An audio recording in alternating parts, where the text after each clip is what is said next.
Retromania Pro Wrestling Podcast Network is a Moonsault Media production and is intended for private use only. For more information, contact retromaniapodcast@gmail.com.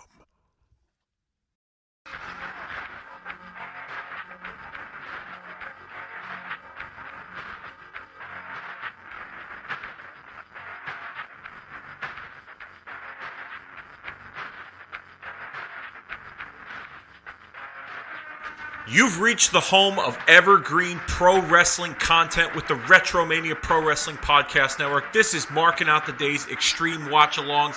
I am one half of the hosting squad, Dave Rosenbluth from Kicking Out at 2, and joining me, as always, the man, I'm not going to say the myth or the legend because he hasn't really reached that status yet, but, however, in some people's minds, he may have. But in other people's minds, not so much, not yet. Once we get our star on the Hollywood Podcast Walk of Fame, then maybe that's a different story. But nonetheless, I've been going on too long for this this extended intro here. He is the architect, the man that crossed the T's and dots the I's. Wait a minute, I said that last week. I'll say it again anyways because it sounds good and it makes a lot of sense. Kobe Nida. Awesome. I love it. Hey, we're back here with an exclusive Extreme Watch Along, a different take. We're not going to do the episode that you think, April 15th. Nay. We are going to review ECW Barely Legal. We're going to do something different, do the watch along there. We're going to do a little bit different. We're going to do half a watch along. Yeah, half. We're going to half-ass it. Yeah, half along. Yeah. Either way you want to put it, we are here, Retromania. As always, you can find us on any podcasting app by searching Retromania with a W. Follow along with this show. We've been watching since the beginning of 1997. It's ECW Hardcore TV. Weekly, Dave and I have been going through these episodes and reliving the moments and talking about the time then and relating it to now. As always, a retrospective pro wrestling podcast network, Retromania. Find us on any podcasting platform. Write to us at retromaniapodcast@gmail.com. Like, rate, review, share, and subscribe. Please, it helps us grow. I thank you so much for joining us for the last 3 years on this new network here. And all the fans and all the content that we got going. Speaking of content, Dave, before we jump into this watch-along, what have you got going on with Kicking Out at 2? All right, we are on the other side of the aisle of the professional wrestling landscape of 1997. Kicking Out at 2 is covering Monday Night Raw, Raw is War, and WCW Monday Nitro. Doing recaps, doing watch-alongs. So last week we had the April 7th, 1997 episode of WCW Monday Nitro. That was the night that we had the fallout from Spring Stampede. The NWO was at a fever pitch when it comes to turmoil. We didn't know if they were going to split. We also had some pretty fun matches on that show. I recapped it for you. Coming up this week, we're going to have the Monday Night Raw following the In Your House Revenge of the Taker from April the 21st. That episode is most famous for the Steve Austin-Bret Hart street fight where the match took place inside the arena as well as inside the ambulance. This was a match that was done to help write Bret Hart off of TV because he had suffered a legitimate knee injury, I believe, in the match the previous evening with Steve Austin at the In Your House pay-per-view. So we recap that event for you. Monday Night Raw episode April the 21st, 1997, the fallout from the In Your House Revenge of the Taker pay-per-view. Mm-hmm. Not a bad pay-per-view at the time. I didn't catch it at the time, but watching it back, years later when the network launched, the WWE network, that is, before they got on the cock, before they sat on that big cock for all the money. Yeah, a great little throwaway pay-per-view, though, and In Your House that's forgotten and underrated. Yeah, they had LOD against Owen and Bulldog. You had Undertaker and Mankind for the WWF Championship. You had Bret Hart and Steve Austin, a WrestleMania rematch that was also on that card. So yeah, you know what? You're right. That is definitely a throwaway pay-per-view. Yeah, absolutely. And just bringing it into ECW, all the stuff that they started doing, and then WWF at the time, or WCW would always try to copy and paste in their own way. I mean, wrestling is almost like that in a sense all the time. It's like, hey, I'm gonna copy your homework, but make it look different. You know? Yep. Yeah. Wrestling has always been that way. They've recycled stuff, whether it's storylines, gimmicks. I won't say there's nothing new and original, because there are some original stuff in wrestling these days, but not a whole lot. It's very few and far between. But yeah, this is in '97. They each show, Raw and Nitro, both adopted a little bit of ECW's edgier format into their format, and like you said, copied the homework but made it look like their own. So, but the homework that we're going to be watching, watching with you, the half a watch along here, is of Barely Legal 1997, ECW's very first pay-per-view. Now, just a reminder, we're not going to watch the entire show because it would take too long. Kobe and I would be at each other's throats. You guys would probably stop playing after about an hour or so. What we are going to do, we're going to watch the Taz and Sabu match. We're going to watch the three-way dance with Terry Funk, Sandman, and Stevie Richards, and then we're going to watch the ECW World Title match with Raven. And we are going to start at 1 hour, 30 minutes on the dot. Yes. Okay, so this recording is going to go a little bit over an hour and 15, some change. So bear with us here, but we're gonna watch that, and we're gonna play the audio from time to time when it's appropriate. And the reason why we're watching these three matches in particular is because these three matches were probably the most hyped up matches on this ECW pay-per-view. So I thought it would be fitting on the 25-year anniversary. Excuse me. To burp. Yeah, I know. To watch this match. No, the bell didn't ring. It doesn't signal disqualification. I just had a little gas that I need to get out. So, but fitting for an ECW recording, because it's pretty much no rules, anything goes. So, absolutely. With that being said, fire up your peacock, if it's working, and you're gonna go to the. I'll go step by step with you here. You're gonna go to the WWE You know what? Hub. When we say fire up the cock, we need like a sound effect. Like I need to do like a sound effect. Or like a like those door stops with the fucking spring on the back of them. Yeah, definitely. I'll cue that in. Okay, yeah, maybe. Well, cue up your cocks, folks. But yeah, cue up your cock. Go to the WWE Hub, and then they actually have made it a little bit easier for you to navigate. Yeah. Not as great as it used to be on the WWE Network, but a little bit easier. They're slowly, they're late to the party when it comes to customer satisfaction on their app. But you can find the ECW section. And then you're going to scroll all the way down to the last line at the bottom. It's going to say ECW A to Z. And you're going to scroll over and you're going to see ECW Barely Legal 1997. Season 1, Episode 1. And we'll have you press play. And then when you play, fast forward all the way to 1 hour, 30 minutes, and 0 seconds. On the dot. Hit the mute button. On the dot. That's right. The dot, just the dot. The dot with the cock. And... when one of us, Kobe or myself, say play, you're going to press play and you'll watch along with us. And from time to time, we'll turn our audio up on our end so you can listen. But keep it muted so you can enjoy the soft, soothing vocal sounds of one Dave Rosenbluth and Kobe Nighter here on Marking Out Today's Extreme Watch-Alongs. Yes, indeed. Thank you for joining us for Retromania Pro Wrestling Podcast Network. Subtle Tones by Dave Rosenbluth and Kobe Nida. The hosting squad gets you nice and wet. And we're going to get you Barely Legal. Don't look up Barely Legal on Google by yourself, folks, because you're going to queue up some stuff, and maybe the FBI will be on your case. But yeah, you might have the DEA knocking on your door in about 20 minutes. Yeah, so 1 hour and 30 seconds, and we're actually going to start with the audio from our end because I want to get everybody hyped. We're going to have like a Raven promo and then lead into Taz, and then we'll get into the Taz and Sabu match. So I want to get everybody kind of hyped for this. So we're going to count down 5, 4, 3, 2, 1, and like you said, when we say play, you hit that play button with us.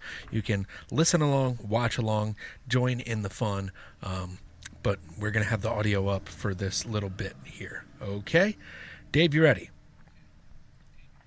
Who's doing the audio? You or me? I'm doing the audio. You're going to do the audio. Okay, yes, I am ready to go. Yes, sir. My cock is loaded. All right. I can't wait to get barely legal with my cock. Oh, God. All right. 5. You knew at some point that was coming. Yeah. Oh, well, what's coming first? The Dave or the joke? All right. 5, 4. On a good day? Yeah. 5, Gotcha. 4, 3, 2, 1. Hit play.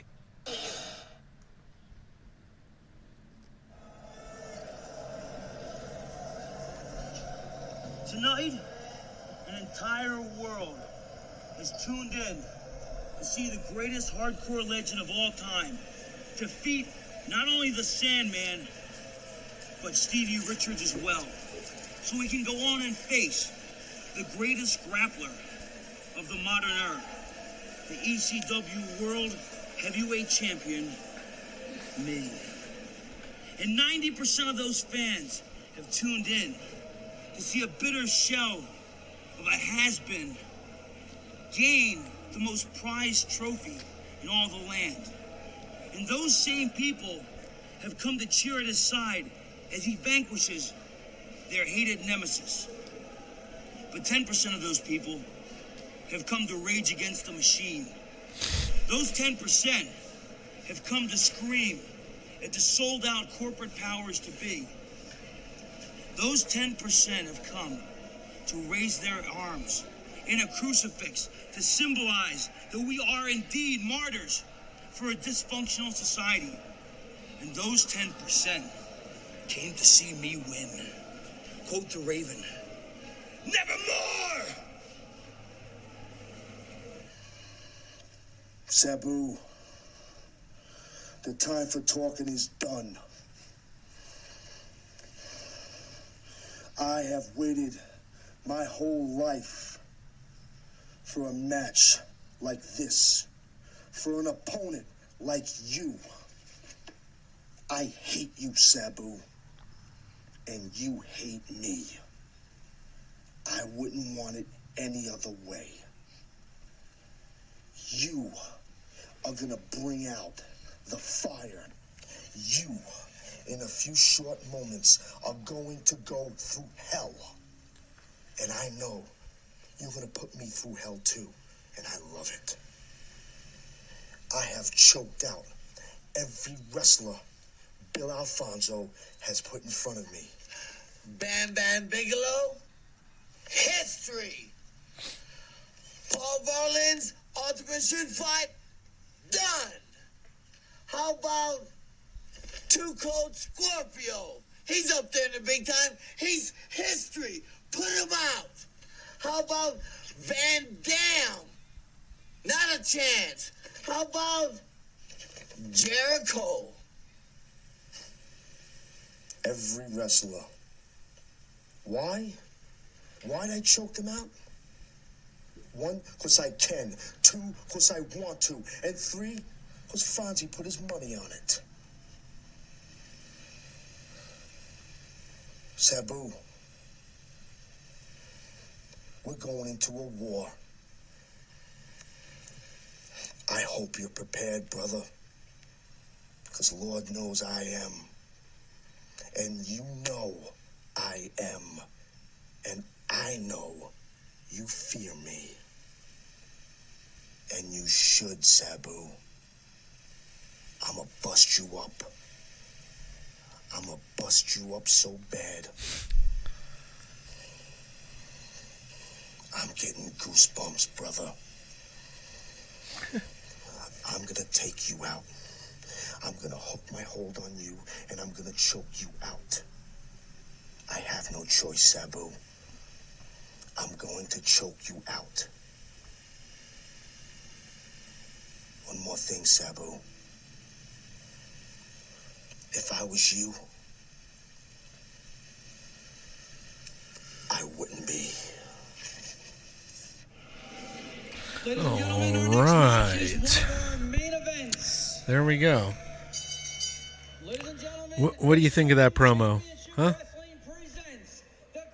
It's better than all the other ones that where he wanted to sexually violate Sabu in the previous weeks that we've watched. Gonna taste tasting him and all this other good stuff. Yeah. Yeah. It was like an advertisement for like a BDSM fucking club. I think that he was. I think they part of. even edited that promo. Oh yeah, it looked like they did. Yeah. Look at this. The cool. orange light with the smoke. Yeah, that's pretty cool. It's very WrestleMania-like with the entrance there. Yeah, absolutely. I'm gonna have It's like some of the audio. This is like going ECW's in the background. WrestleMania. Say that again. It's like ECW's WrestleMania here. Oh yeah, definitely. Like we had spoke of before, this is definitely their WrestleMania, and it's on the heels of WrestleMania, and they're working with WWF. So, yeah, it goes hand in hand. I would have loved to have seen them a part of WrestleMania, like some kind of match with like Lawler, they like to hype up the ECW pay-per-view to put them, to really put them over. Yeah. I think that would have been so cool. For sure. That should have been done, but I don't think they wanted to make it apparent that they had that much of a working agreement, even though, most of the boys probably knew. But it was where your bread was getting buttered at, essentially. Sabu already in the ring. We didn't even see his entrance, huh? He didn't really have much of an entrance. He just kind of showed up like Batman. Oh, lights He's out, here. lights on. Yep. And Bill Alfonso Well, you get to- used to manage Sabu, correct? Excuse me. Again, I'm burping. If I'm not mistaken, he managed Sabu after this. Okay. If I am correct, I want to say he turns on Taz during this match, or maybe not long after. Don't spoil it. Spoiler alert! Whoa. Spoiler alert! Possibly. I think It's only 25 years later. Well, all right. We're going to have to. I mean, yes, this does happen during this match. It's actually the ECW version of Bret Hart and Stone Cold. The guys do a flip-flop the night. A double turn? A double turn. Exactly. Except you really don't have a defined heel and babyface in this match. It's almost like two sports teams, two rivals, and the audience just chooses which ones they like. You know what I mean? Like it's like the Yankees and the Red Sox in a sense. Like you got Red Sox fans, you got Yankee fans. But, with the ECW audience, no one really liked Sabu or Taz more than the other, or hated Sabu or Taz more than the other. It was just two rivals, and they had their fan base. True. So, and both guys that did not get picked up by WWF or WCW that ended up creating this huge resurgence of wrestling and underground wrestling in ECW. Yeah. Sabu, I know, had a couple of one-offs with WCW. I remember in '95 he wrestled at a Halloween Havoc, and it was like a quick one-off type of deal. And I think he was on a couple of Nitros early on, but he wasn't a mainstay. And I think they were just looking at him to see what they had, and it was done as a favor to his uncle, the original Sheik. Yes. So. Nothing really came of that. And I believe Sabu did have a WWF tryout at one point, like a non-televised. Oh, we're going for it early. The Kata Hajime. Wow. Nice counter by Sabu with the arm drag there. Yeah, absolutely. These guys look like they're definitely into some jiu-jitsu or grappling, seriously. Yeah. And we know that Taz that's kind of what he based his character off of. And it's interesting in a way. We're talking about the time, though. Ken Shamrock's brought into WWF.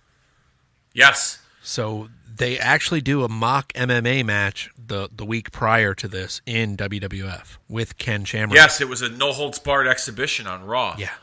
They were really building up Shamrock. And it's funny, too, because Shamrock, and I never knew this until, recent years, but Shamrock actually got his start in pro wrestling. Yes. And then transitioned to MMA. And then once he left MMA, he went back to pro wrestling. And it would be during this period of time in 97. Yep. Yeah, absolutely. And I had found that out when we started the Retromania Pro Wrestling podcast, looking into the history of Ken Shamrock, doing some stuff during the Origin of Attitude series that Jimmy and I did. I found that out about Ken Shamrock, and I was really impressed. And good old Jimmy Price, one of my only followers on Kicking Out at 2 that actually likes my posts. Oh, nice. Awesome. He's a swell dude. We are actually going to AEW Dynamite together. So I look forward in to that. Baltimore? Yep. Yeah. Nice. Good for you. Yeah, Good so for you. that'll be my first AEW show. You'll have a lot of fun. They are fun shows. I've been to 2 Dynamites. I went to one in Boston on Halloween. And then I went to one in New Jersey, which it wasn't as pleasant only because I sat on the floor and everyone stood up. And during the match that I really wanted to see was Bryan Danielson and Hangman Page. And even though it was a great match, I didn't enjoy it as much because everyone stood up the whole fucking match. It was brutal. Sabu got some color here already. Wow. Yeah. Look at this. Already. Looks like legit Don in color, the juice. too. Yeah, wouldn't surprise me. He's probably got a few open cuts there from a previous blade job that haven't healed properly. Or did he break his nose? It almost looks like Sabu broke his nose. Yeah, it looks like he broke his nose, man. I think he does because he has tape on his nose, I feel like this year. Like that was something that was Sabu-esque, about his character. Yeah. He had like tape over his nose for a short period of time. It's funny. When I was a kid, I remember the first time seeing a wrestler put tape over his nose was when the Horseman beat up Ricky Morton and rubbed his face into the cement in the locker room. Okay. And he wore like tape over his nose because he had a broken nose and he had the raccoon eyes and the whole deal. And I remember as a kid, it was like it was pretty cool to see. I mean, even as I think I was like 5 or 6 maybe, and I wanted nothing more than Ricky Morton to get his revenge, but. Then it was not long after that, when I was a youngster, I would believe I was in kindergarten or first grade, we had a holiday recital, and I was supposed to be the little drummer boy. And we were leaving our classroom, we were going to go to the auditorium, and at the time, the doors to the classrooms, they were just thick wooden doors, they didn't have a window. So you didn't see who was coming out. Some teacher swung this door open and hit me right in the face. Wow. Caught me in over the eyebrow, and like I just remember looking, like I was crying because I was upset and it hurt. And then I remember looking in the nurse's office and through the mirror, and I was like, "Let me see! I want to see my face." I'm crying, and I look, and like in the back of my head, I was like, "Oh my god, I look like one of the wrestlers." Like I thought I was Ricky Morton, like bleeding. And then I remember telling my mother, she took me to the walk-in clinic, and I ended up getting stitches over my eyebrow, but. She was like, "Bless you," and I said to her, I go, "They're gonna have to put tape over my nose. Is my nose broken?" Because I still had like dry blood on my nose, and like I thought everything I did revolved and lived around wrestling in some form or fashion. Of course. I mean, still to this day, it still does. You know what I mean? I'll be honest. Like I said to you a few weeks ago when we were talking about the death of Scott Hall. Sometimes I go into Walmart. I'll do the strut walking through the door like I'm coming out on Nitro. My wife will just look at me like, "What are you doing?" Yeah. Did you see? I mean, you got the text that I got you, that I sent you, right? We got security cameras. With your camera. Yeah, the security camera in your house. Yeah, you did the Triple H. Yeah, that was pretty cool. We set them up at the house, and I've been doing wrestling entrances for the front door. So I did my Triple H. I did Ric Flair the other day. I have to. You got to march. You got to march into the house as Vince. Do the Vince walk. And then you have to send it to me. I got to see it. Sure, I got to see it. We'll get a collection. We're talking over this match here. Yeah. What's your timestamp? My timestamp is currently at 1 hour, 43 minutes, and 36 seconds and counting. Awesome. We're on the same page? Yep. Look at that. The cock is cooperating with us today. I love it. I absolutely love it. The cock.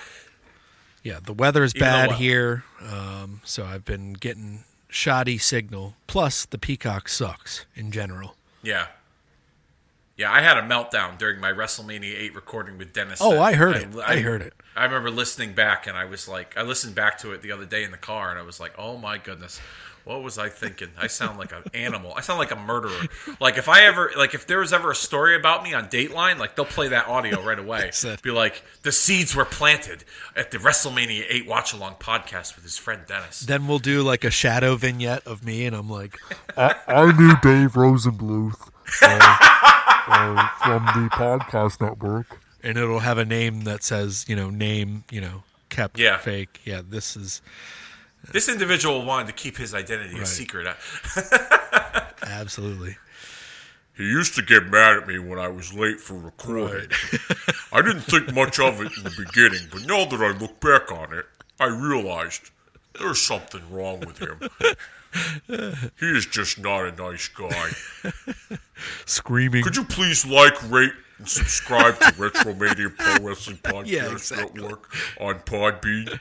Please. Origins of Attitude, Gaijin Wrestling Radio.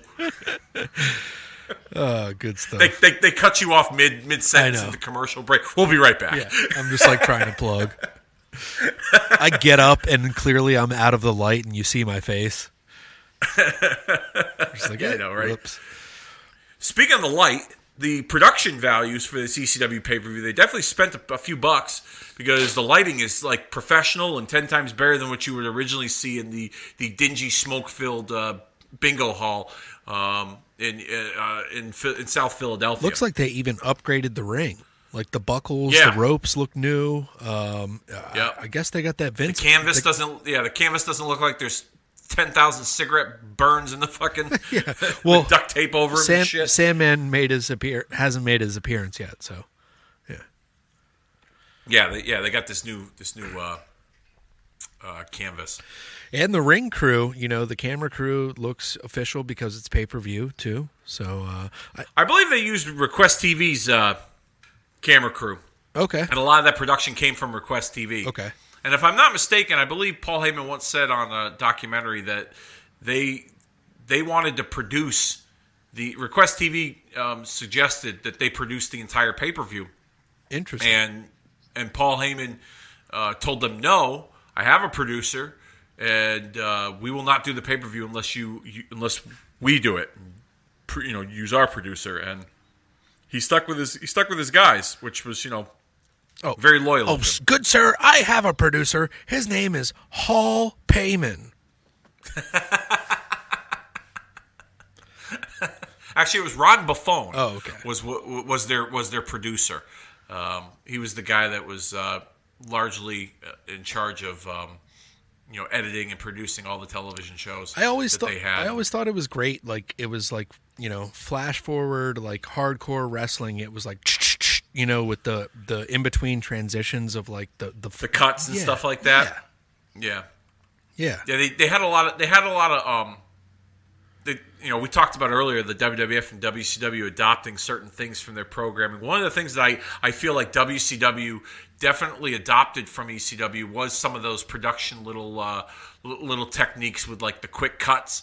When it came to producing those early NWO vignettes, when it was just Hogan, Hall, and Nash in the studio, and they just gave you the little quick sound bites. I know that the following promotion has been paid for by the New World Order. That sounds pretty legit. Look at you and your Alfred Hayes, man. I'll tell you, that's those are top notch right there. Thanks. And of course the person whose identity that they rather not disclose to the camera. That was a pretty good one too. But Nobi Kaida. Yeah, that sounds like a fucking Star Wars gimmick. Thanks. I'm gonna write that one down. There you go, Nobi Kaida. I like that. Oh, you got Obi-Wan Kenobi and his illegitimate stepson, Nobi Kaida. Misa like a wrestling.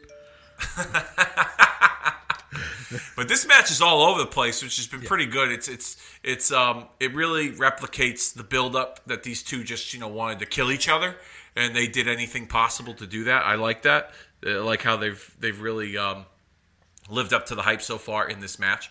But if you remember those snippets with Hogan and Hall and Nash, how they would just quick little sound bites here and there, and they would just kind of splice it together with the black and white and the NWO music in the background. I feel like they took some of that from ECW. When ECW would do those quick little cuts like a and you would see the static and you had the static noise, then it would go to the clip or whatever. So even the intro of Raw. At least that's I don't know if that's the case, but I feel like that they did take some of that. Yeah, I agree. I think even the intro of Raw, when that evolves to "What am I? A thorn in your eye?" all that stuff is very edited, much like the ECW package stuff, very quick edits. I could definitely see that. Yeah. Kevin Dunn was like, I could definitely see that seems pretty cool. Man, they're Sabu going for the tornado DDT, and he pretty much tornado DDT'd himself through the table. Yeah, good old Sabu.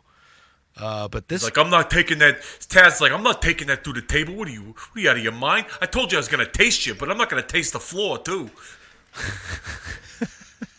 You know what these people got on the bottom of their feet? Yeah, brother. Are you kidding me? These motherfuckers don't know how to wash their hands. Smells like piss and stale beer in here every night. You got to be crazy if you think I'm taking a bump on the floor. Hey, how old is Hook? Is he born at this time? Is he alive? You know what? Let's Google how old Hook is. Do that.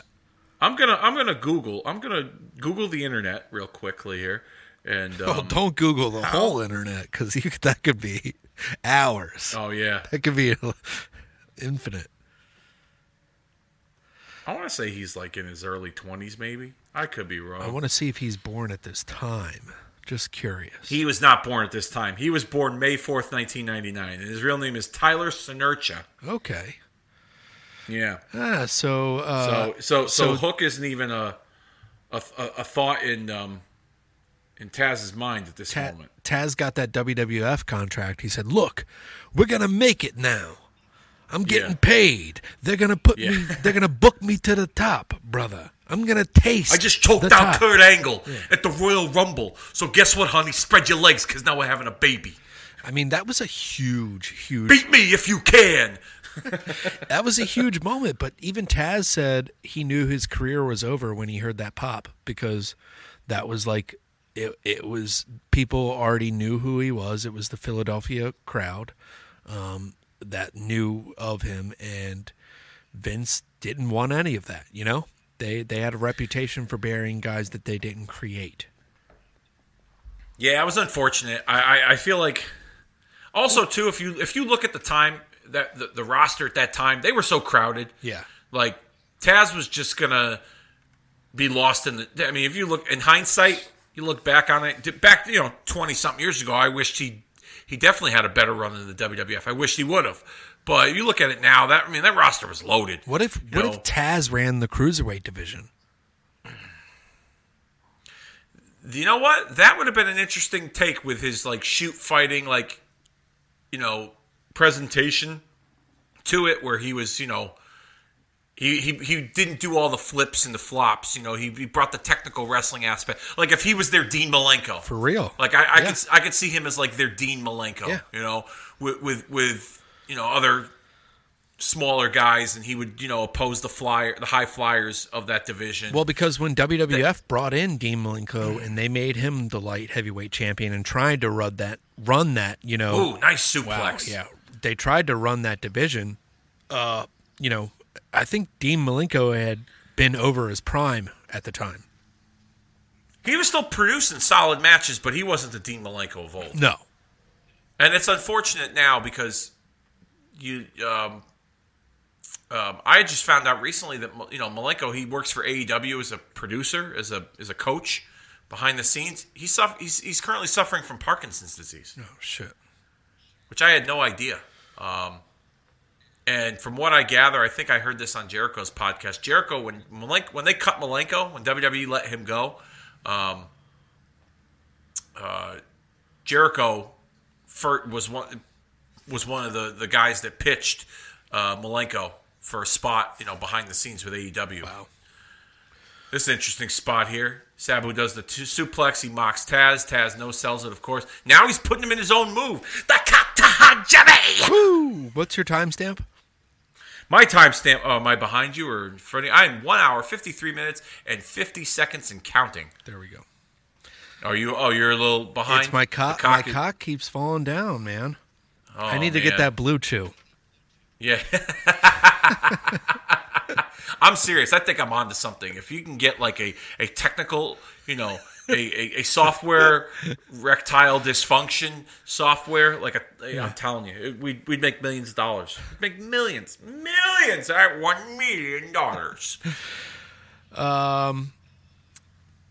So let's talk a bit about, well, let's talk about this match as it goes on. Yep. Wow. Putting on the choke holds. What are your feelings of this? Have you seen the Bloodsport, like Josh Barnett's Bloodsport? Is this the finish here? I think this might be the finish. He's going 1, 2. That's it. It's over. 3. He choked him out. The ref calls it. Wow. Good match. I forgot how good this match was. Yeah.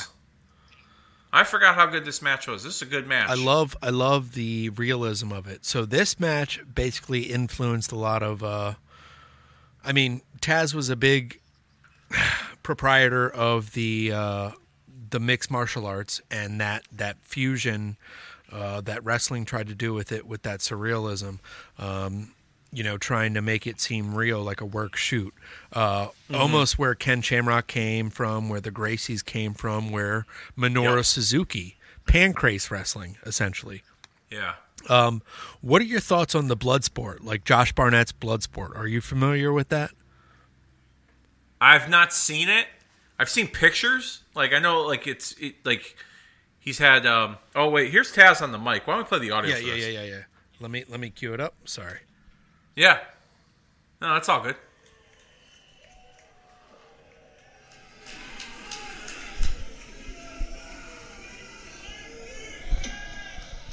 Sabu, listen to me. What happened was I choked you out. No kidding. Now listen to me. I don't want you to mistake this for me blowing smoke up your ass, because I ain't doing that. But you gave me the fight of my life. And I don't want, it might be bullshit, you need to shut your mouth and have some respect.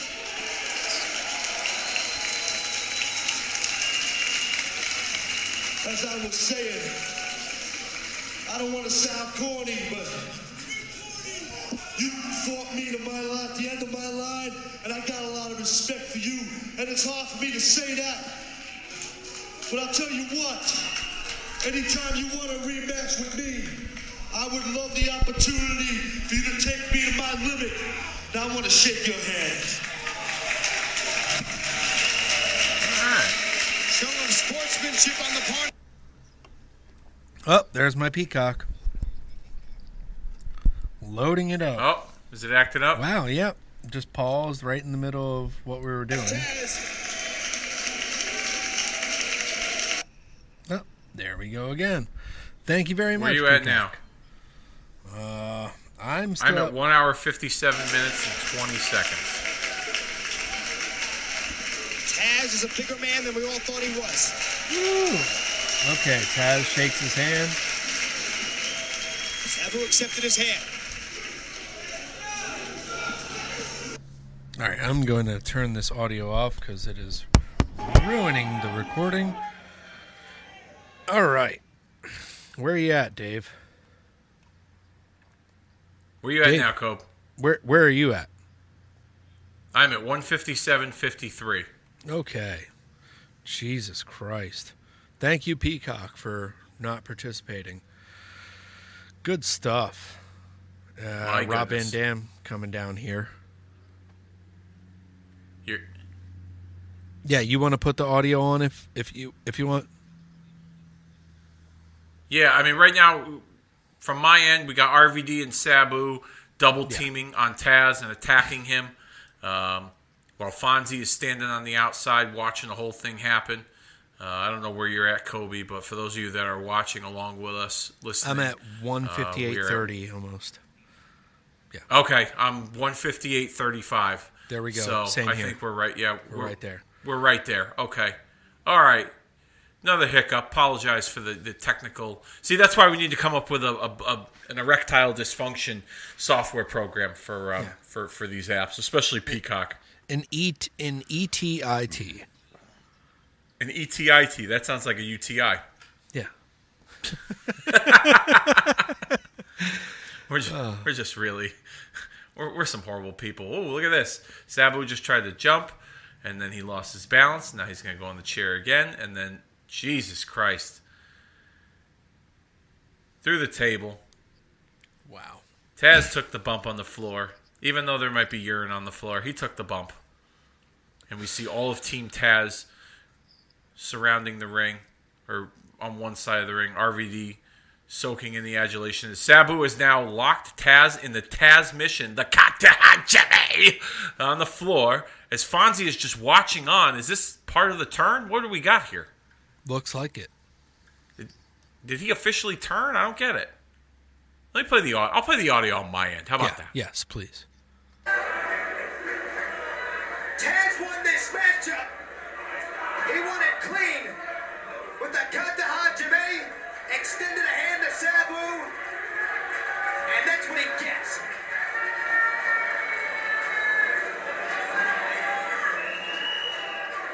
And if Bill Alfonso thinks he's going to take on Sabu and Van Dam by himself,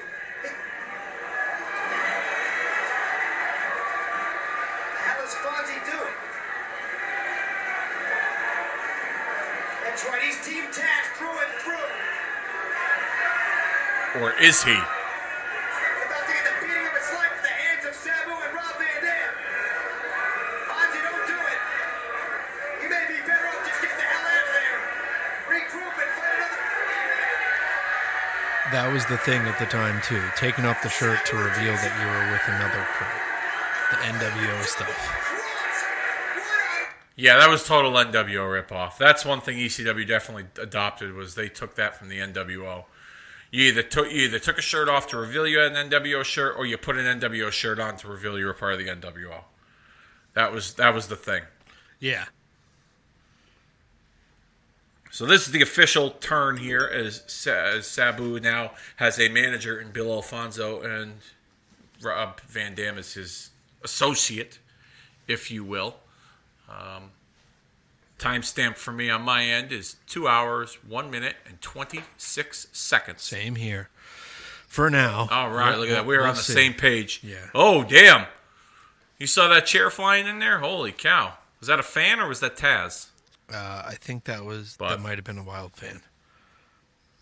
That might have been a Wild fan. And this here, it looks like it's not only Fonzie with RVD and Sabu, but it looks like they've attached this to the angle that they have with the WWF. Yeah. Because if you recall, RVD kind of declared his independence from ECW in the second match when he felt like he was snubbed for being a replacement against Lance Storm. Yeah. He says, I love Mondays, and Fonzie knows my schedule. So, looks like they're trying to pit RVD as a WWF guy and a disloyal piece of shit, if you will. Yeah, that seems to be the direction they're headed. So, also speaking of loyalty and working relations, anything like that related, trying to segue into this, Jim Ross and Bruce Pritchard met with several Michinoku Pro wrestlers. So they met with one Taka Michinoku, Greats Sasuke, which we spoke about before on previous episodes. Those guys end up working with WWF and AAA.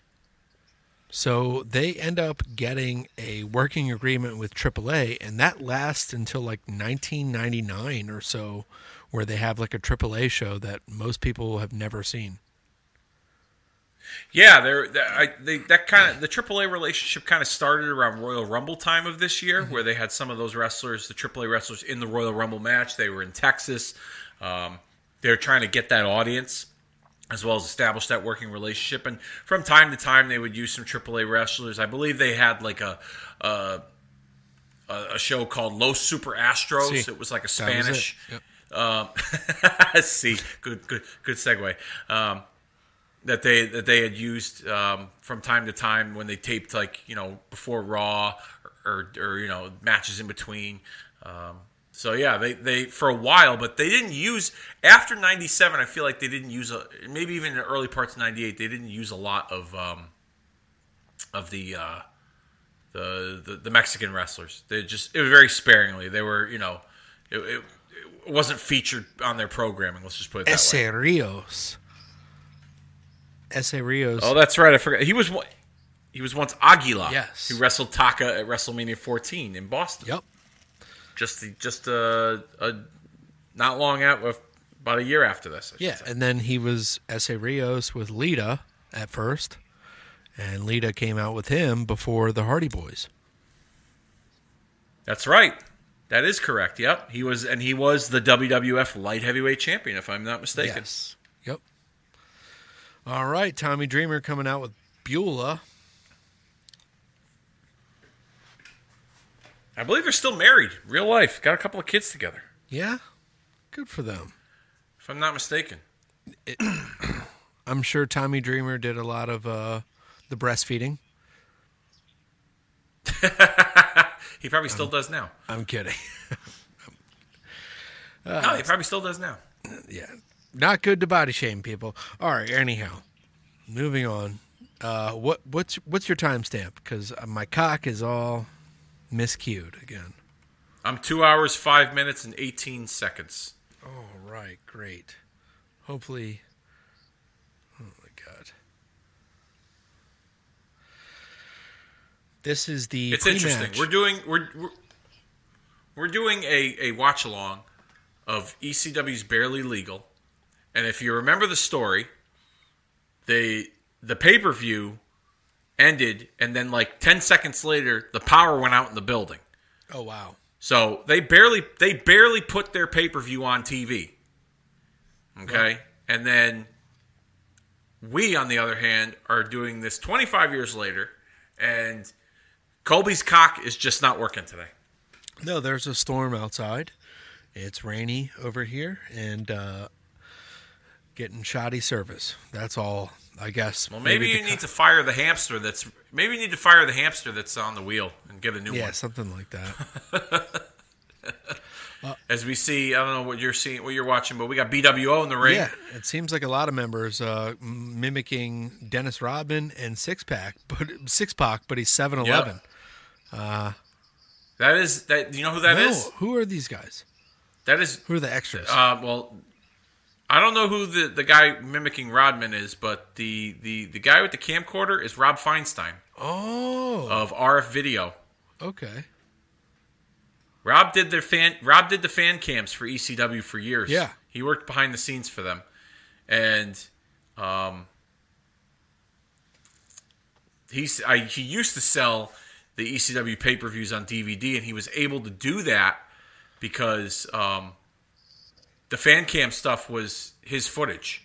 Yeah. So he couldn't.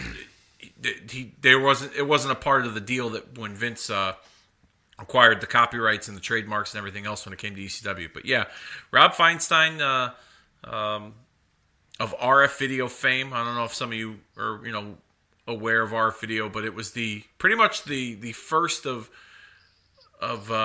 many organizations that was in the shoot interview business. Yeah. Now they call those podcasts. I was just going to say, much of us call those podcasts, but even at the time, Mark Madden, we spoke of last week, which Stevie Richards was a part of his radio show. Radio was the thing, A lot of those tapes get lost. Think of Jim Ross and Gorilla Monsoon doing Radio WWF. A lot of those have never been found. I wonder if WWF, WWE still has that audio. That'd be interesting. That'd be kind of cool if they did like a hidden gem on the network or on the Peacock where they have the events that the Radio WWF crew did. Alternate audio. We've talked about that before. Yeah. I would love That'd be kind of cool. I would love that. To hear on Jim Ross on the Ad-Free Shows Network. Go ahead. You know the Ad-Free Shows Network? Yes. All right, the whole podcast empire from Conrad Thompson. They actually have audio of Jim Ross's old radio show when in Atlanta when he used to work for WCW and he used to do a weekly radio show with guests from WCW. It was his own venture. He didn't work for. It wasn't something that was related to Turner and WCW. So almost he like had his Mark own Madden. thing going. At the time in 1997, there was independent stuff. There's a Yeah. lot of guys like John Arezzi. He does that a lot. That name's familiar. Yeah. Yeah. He's released a lot of his extra stuff now. for archive purposes, and it's interesting to hear the takes on everything. Those fans are smart at the time, man. The ones that called in, the ones that were involved that much, just goes to show how much the wrestling culture has grown, but at the same time devolved. Like, do you think, because we are speaking of 1997, where like wrestling is on a resurgence again, almost to where it's at the peak of where it has ever been in a recorded history, as far as like TV ratings and popularity goes for buy rates and things like that, and merchandise. Do you think that because people have become privy to everything, because we've seen this, it's slowed the progress of wrestling down? Like, what's happened?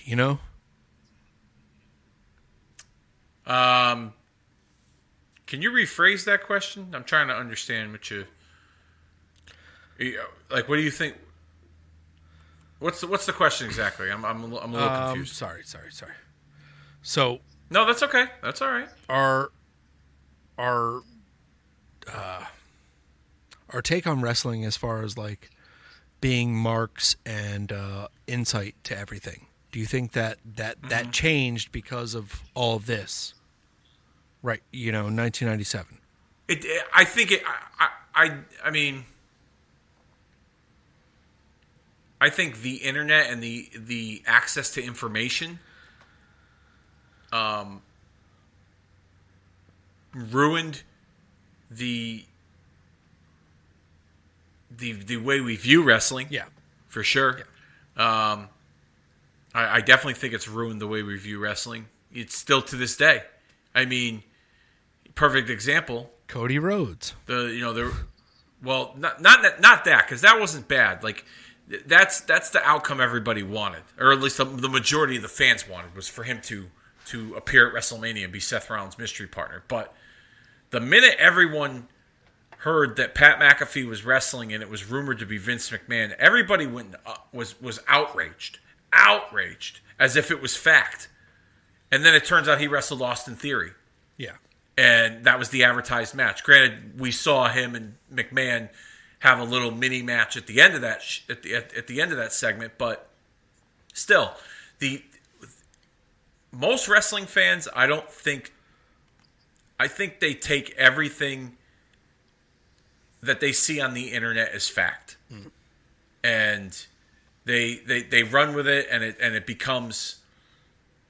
And because of the way social media is, and with hashtags and the conversation pieces, it becomes a wildfire. It catches on, And I think, like I said, the way that we're so accessible to information has altered and skewed the way we view wrestling. And I think now as a 39-year-old fan, I've conditioned myself to step away from that. I'll read the stuff and be like, oh, they might do this. Oh, that's kind of cool. Oh, this guy can possibly come in. Okay, cool. But I'm not like, God damn, like, get my hopes up, like, and then I'm disappointed because I read something on the internet that didn't come to fruition. Yeah. You know what I mean? I think those things kind of got squashed. And it was different back then because there was so much competition between the companies that if you heard a guy was going to show up on ECW that just got let go from WCW or vice versa, or even Raw, it was all must-see TV. Yes. And it was pretty cool because it was new and it was different at that time. They try to replicate that now, and it doesn't have as much of an effect because information just comes out so fast. And then with the suspension of disbelief being non-existent in wrestling, now that most wrestlers, if not all wrestlers, have a social media account and they interact with their fans, then it makes the surprise or what we see on television less authentic. Yeah, true. And okay, so I lost myself on the one question. I'm sorry. No, that's okay. Don't apologize. I was just trying to understand what you were saying. I essentially meant what to what degree, like, okay, there was always always smart fans, it seems, in the 80s, 90s, and then all of a sudden it blew up. And to what degree, like, do you think the viewership through wrestling during this peak time, like from here until like 2001 or 2 is when there was like peak wrestling, like merchandise, everything like that. To what degree do you think those were true wrestling fans or just fad? You know, like I think to some degree those fans participated in the action, but only for a short period of time until they grew tired of it or they grew out of it. Yep. You know? Yeah. I think there's some truth to that. Absolutely.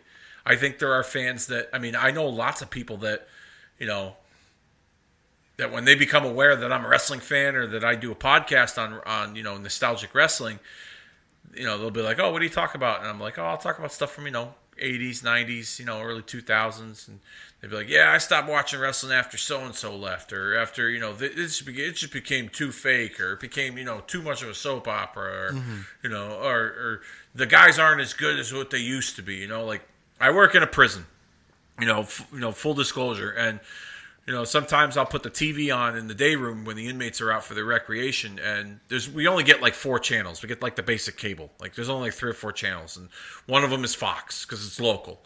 And we'll get Fox, and SmackDown will be on Friday night. Well, most of the inmates actually like to watch it. Yeah. But some of them who are old enough will be like, oh, yeah, I remember when so-and-so used to wrestle, and, you know, it used to be good here, and then...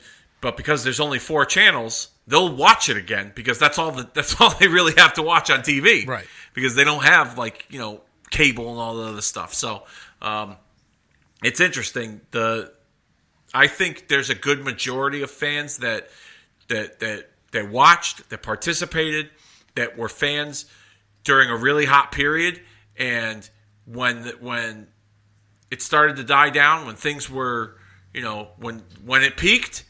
After that, people just started losing interest in it, and I think I think a lot of that has to do with there was so much, and it's this way to this day, but there was so much overexposure of wrestling. Yeah. Back then, you had Raw, you had Nitro, you had ECW, you had, you know, recap shows on both programs. You know, you had 3 pay-per-views, sometimes 3 pay-per-views a month. You know, there was a lot of wrestling. And granted, it was fun. It was a fun time to be a part of as a fan. But, you know, I'm 39 years old. And I remember, you know, a couple of years ago when, you know, it was just WWE. And then, you know, AEW came on the scene. And MLW's got a show. And Ring of Honor looks like they're back. And New Japan's got something. And there's so much, like, I view wrestling. I watch. If I hear something that's good and I'm interested in, I'll watch it. But I'm not watching everything every single week. Yeah. Like, that's just, you know what I mean? And I think a lot of it has to do with the overexposure. And some of the content just isn't as good.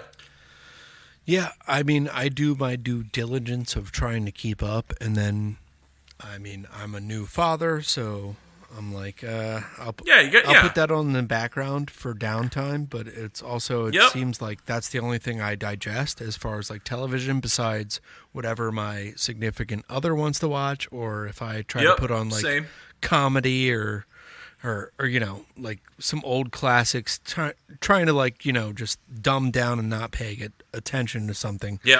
But wrestling is usually, like you said for me before, is I think it's like a show that I put on in the background right now, and for nighttime, you know.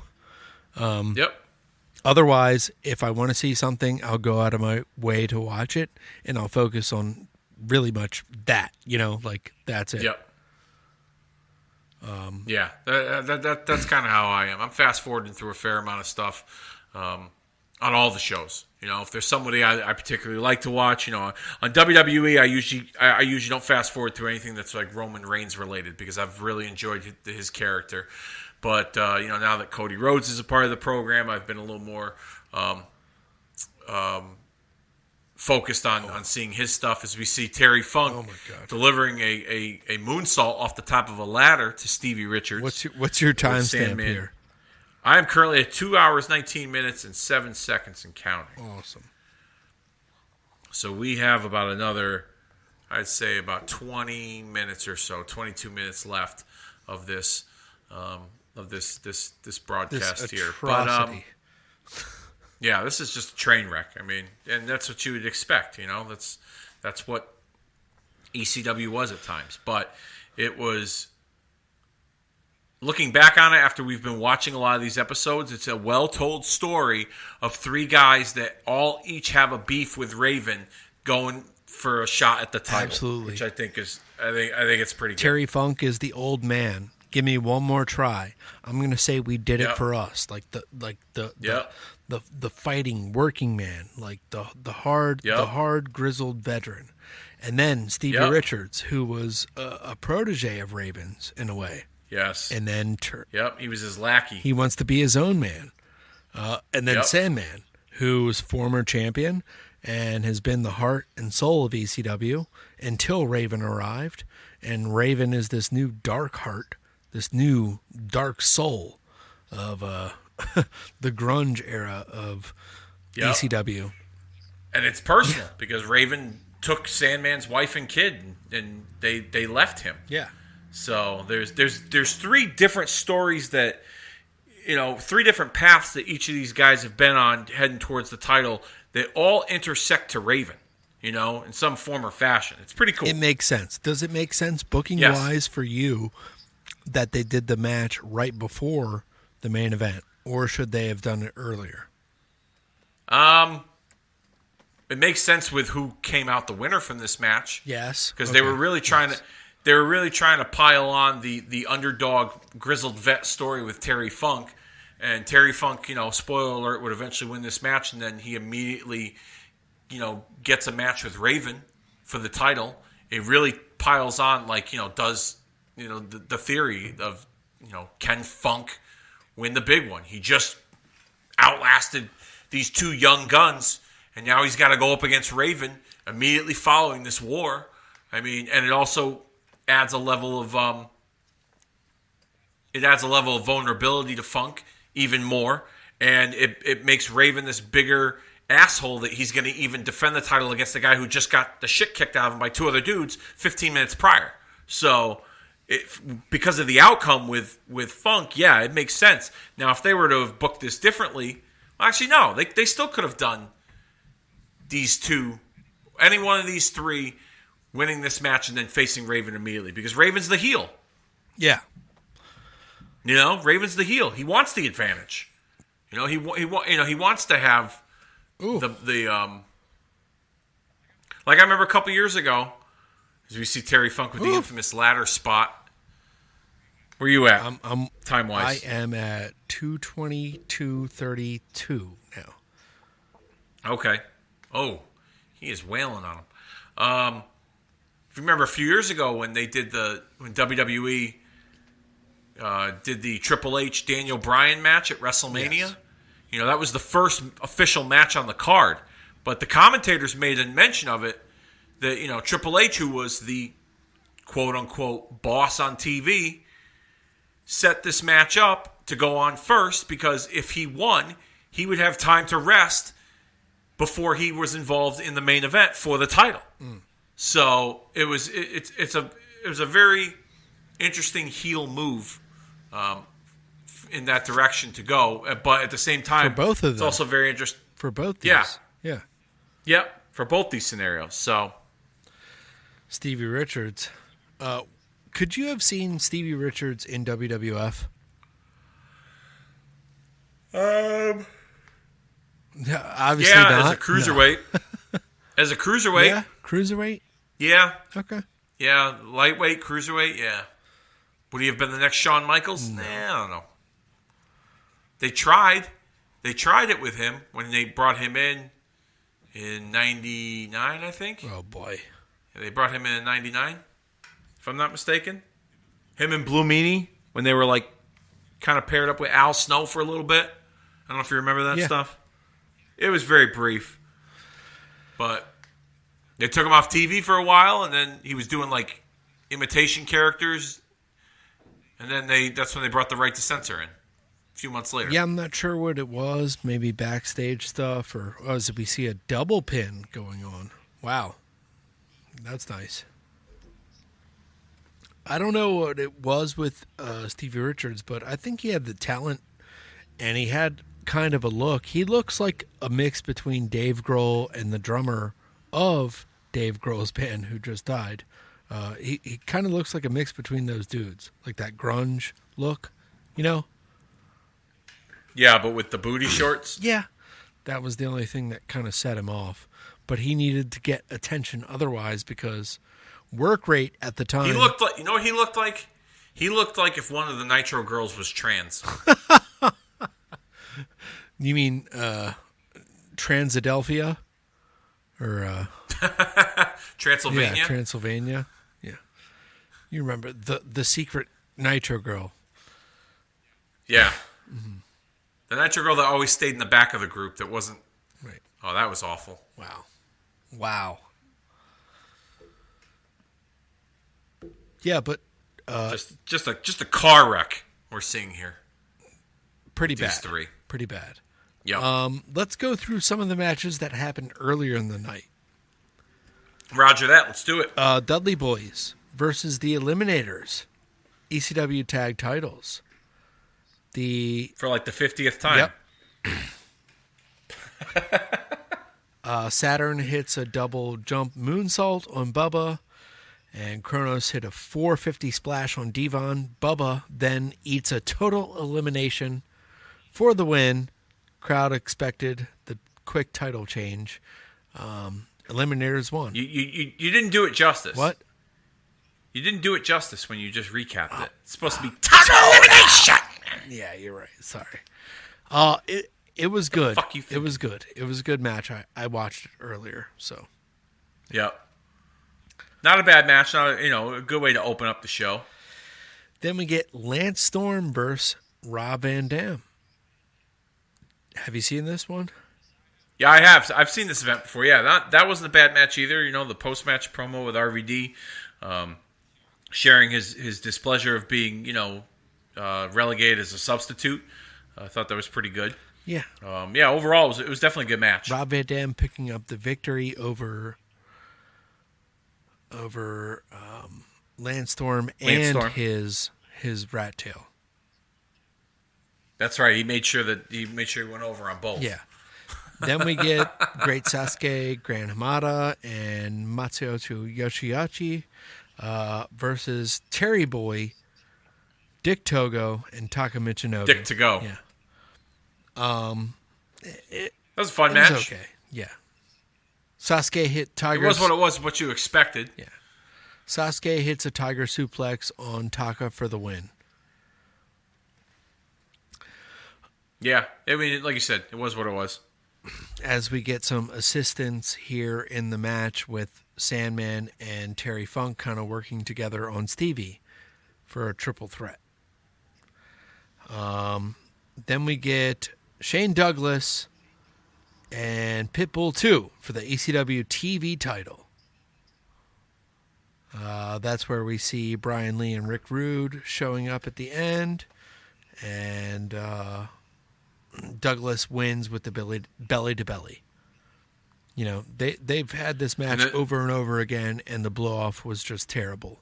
Just intertwining these storylines that, like, with Rick Rude and Brian Lee, and both.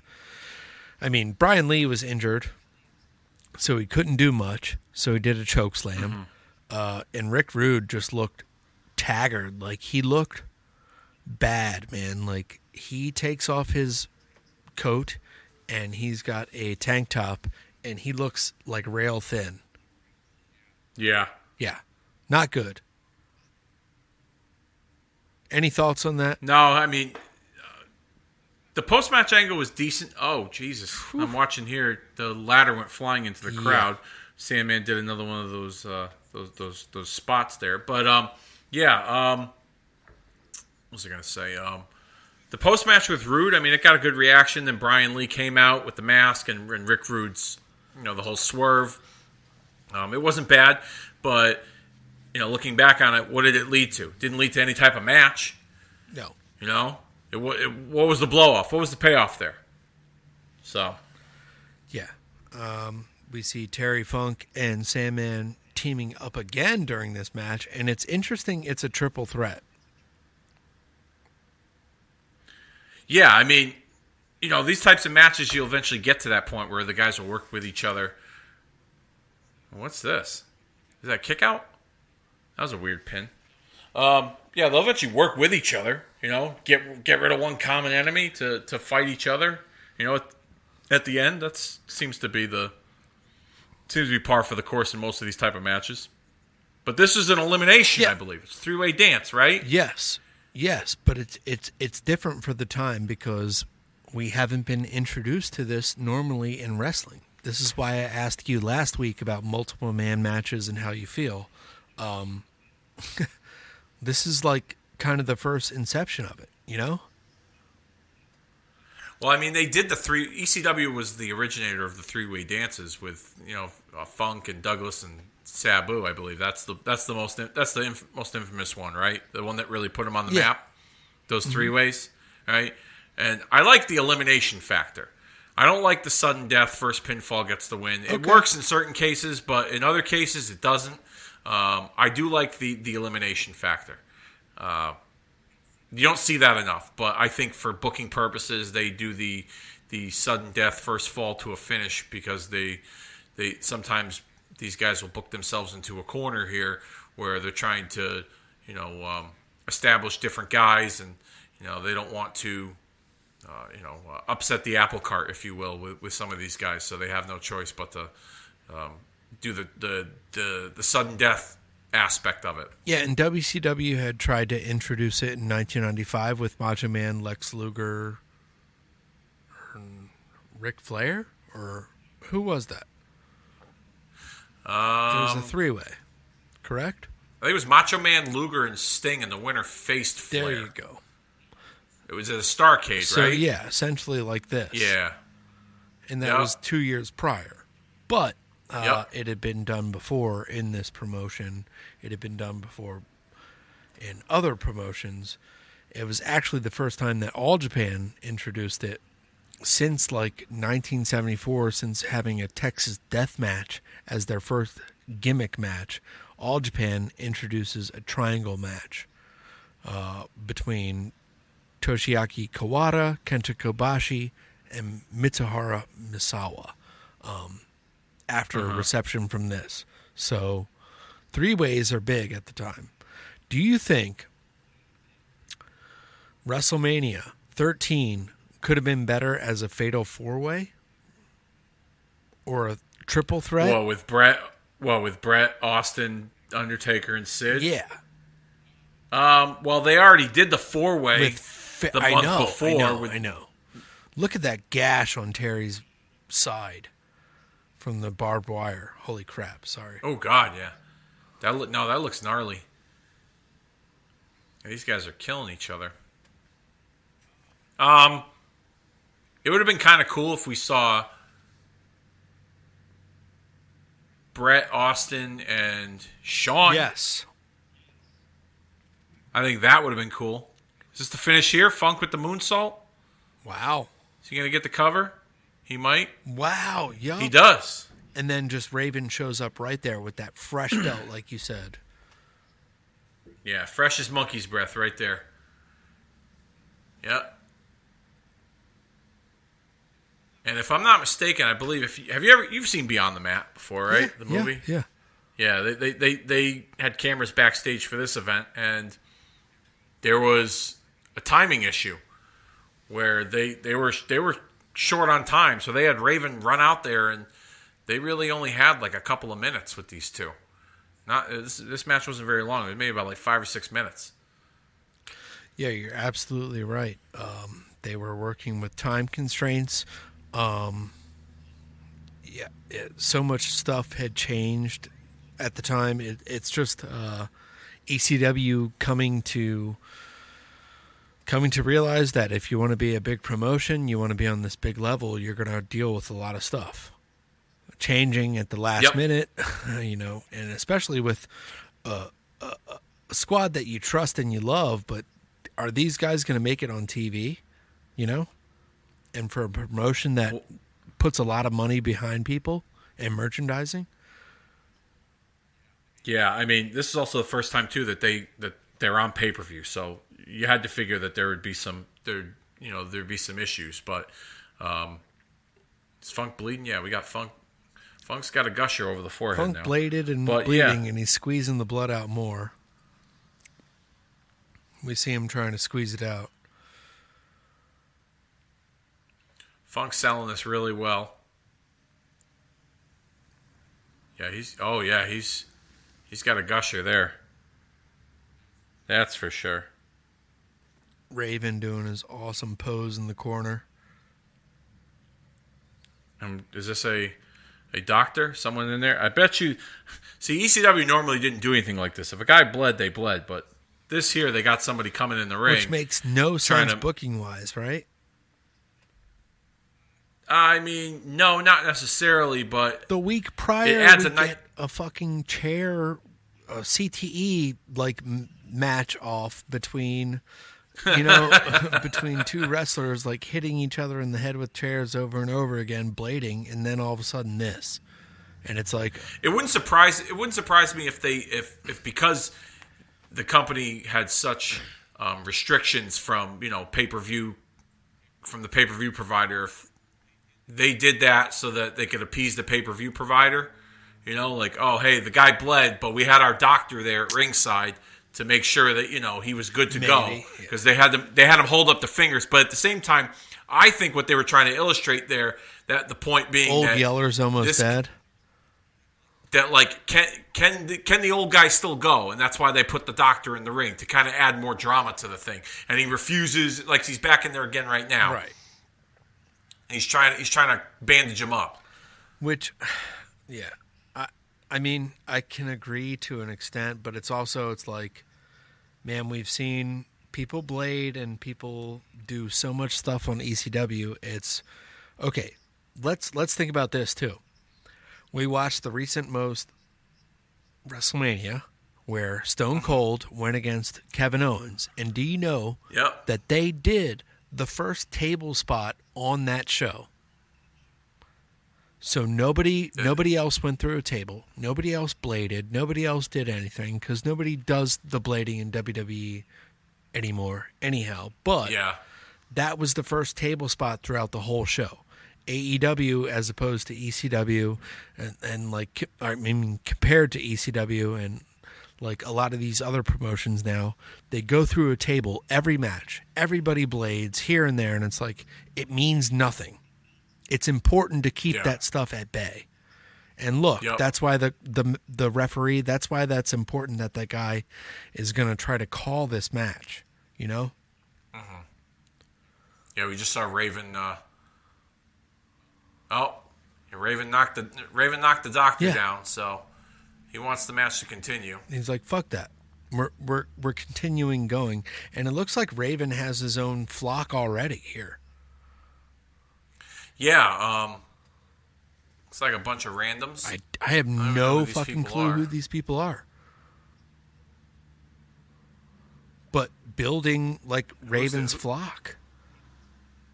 Who is this chick that's about to pop? Jesus Christ. Yeah. Did you just see that? Who the heck is she? I don't even remember this. Raven's Nest is what they're calling it. She did an awful job of a sit-out powerbomb. Oh, my God. They're calling it Raven's Nest. But it's wild. Now Raven's going to call Dreamer out on the mic. Because if you recall, Dreamer gave up his spot in the triple threat to Terry Funk so that Terry Funk could get an opportunity to compete for the title. Yeah, which is awesome. Yep. That was a pretty nice... Oh, Dreamer ripped down the chain. Oh, wait a minute. So there's a bunch of tables set up. Someone's going to come up from behind. I have a feeling he's going to go through like all those stack of tables that are set up there. Ooh. Oh, yep. Wait a minute. There he is. Dick Dudley. Big Dick Dudley, the cousin of Peacock. He's out of jail. That's what they're saying on commentary. We got a working relationship between Raven and the Dudleys. Interesting. Out of jail. Oh, they did an angle where he went to jail? I guess. All the other angles they do in wrestling that you could potentially be incarcerated for, but this guy goes to jail. There's been kidnappings in wrestling. There's been, vehicular assaults with automobiles. As we see, Big Dick looks like he's going to choke slam Dreamer. Off the top. Oh. Knee to the groin area. Dreamer reversing. Oh. Hold him up. Oh, my God. That was awful. Well, do you know that Brian Lee was supposed to take that bump? I'm sure he was. But because of his neck injury that we spoke about last week, he was not capable. So they introduced the Dudleys into They busted Big Dick out of jail. Wow. Terry Funk is a bloody mess. Yeah, you can't even see his face. That is awful. So, in news from the Wrestling Observer, real quick, WCW attempted to basically raid ECW this week. They offer major contracts to Shane Douglas, Francine, the Eliminators, Sabu, Taz, Joey Styles, the Dudleys, Stevie Richards, Tommy Dreamer, Sandman, Pitbulls, and Raven. That's pretty much all of the Baylor legal participants on this show. And little do they know that they're working with WWF, I guess, or they're just like, fuck it, we're gonna offer them contracts. If you're gonna play this game, like you're not working with wow, a roll up. And we got ourselves a winner, a new ECW champion, Terry Funk, a bloody Terry Funk defeated We did it for Raven. us. We did it. We did it. Audio, I'm gonna cue it in. Forever! Peacock. Forever! Forever!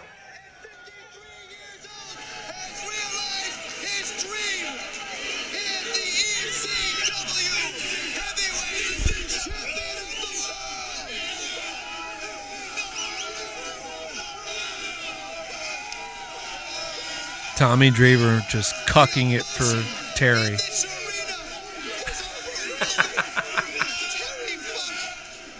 That's why they call me Dreamer. At three-way dance, the Sandman and Big Stevie cool. Out came Raven, fresh from the locker room. And a bloody, broken, beaten Terry Funk has done what we all thought was damn near impossible. He is the new ECW World Heavyweight Champion.